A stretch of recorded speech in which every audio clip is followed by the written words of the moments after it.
ভুল প্রতিষ্ঠান নির্বাচন একটি শিশুর শুধু পড়ালেখায় নয়, আচার আচরণ, আত্মবিশ্বাস, শেখার আগ্রহ, এমনকি নৈতিকতার উপরও পড়তে পারে। কারণ একটি শিশু দিনে কয় ঘন্টা কোন পরিবেশে কাটাচ্ছে, ওই পরিবেশই তার পরবর্তী ব্যক্তিত্ব গঠন করবে।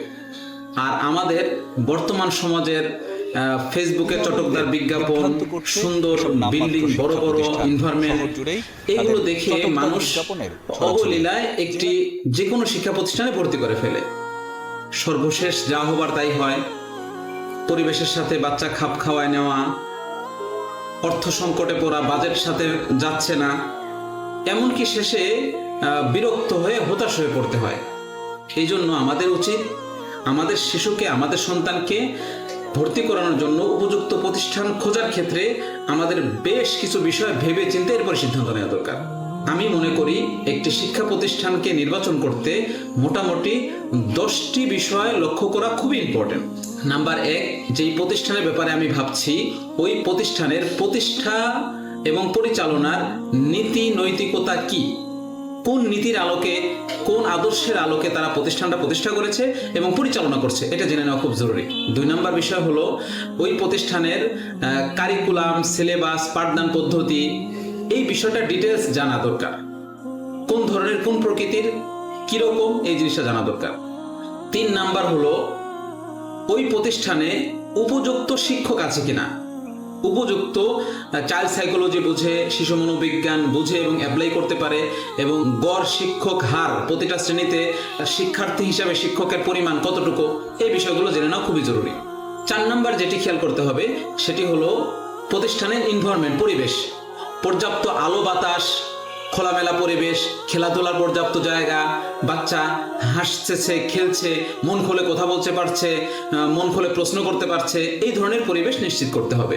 5 নাম্বার যে বিষয়টি লক্ষ্য রাখতে হবে সেটি হলো ওই প্রতিষ্ঠানে বাচ্চার উন্নতি অগ্রগতির জন্য প্রোগ্রেস রিপোর্ট, সেটা পড়ালেখার হোক, ডিসিপ্লিনের হোক, আত্মিক উন্নয়নের হোক, আদর্শগত হোক, সব দিক দিয়ে বাচ্চাটা কতটুকু প্রোগ্রেস করতেছে, প্রমোশন হচ্ছে না ডিমোশন হচ্ছে, এটা ট্রেকার থাকা জরুরি, আছে কিনা এটা জেনে নেওয়া দরকার।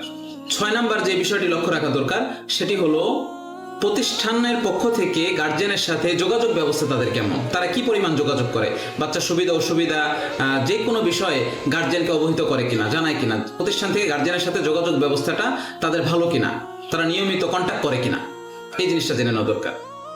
7 নাম্বার যে বিষয়টি লক্ষ্য রাখতে হবে সেটি হলো প্রতিষ্ঠানটা আমার বাসা থেকে দূরত্ব কতটুকু, যেই দূরত্বটা আমার যাতায়াত সহজ, ধরেন 10-15 মিনিট বা 20 মিনিটের মধ্যে বা আধা ঘন্টার রাস্তা হয়, তা ইজিলি যাতায়াত করা যায়, এরকম লোকেশন খোঁজা দরকার।